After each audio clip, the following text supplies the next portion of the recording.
د تاریخ اونۍ د تاریخ د مطالعې، زده کړې، پوهاوي او د افغانستان د مورخینو په اړه جامع بحث دی چې هر کال د جنورۍ د 4مې څخه تر 9مې نیټې پورې لمانځل کیږي.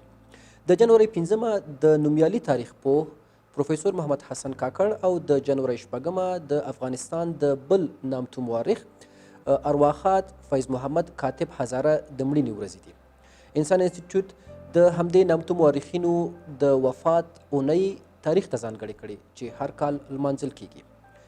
انسان په دې اونۍ کې د دې سترو مورخینو د یاد ترڅنګ د افغانستان د تاریخ لیکنې پر بهیر د انتقادي لید او تحقیق زمینه مساعده کړي.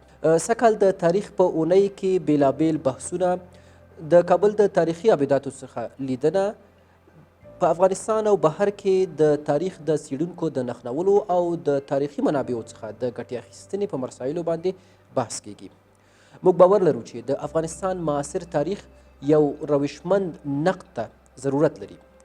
موږ به د تاریخ په اونۍ کې دا زمینه مساعده کړو چې د تاریخ څیړونکي، زده کوونکي او مینوال لا زیات تشویق شي او زموږ د تاریخ ناسپړل شوي ابعاد او اړخونه لا زیات روښانه شي.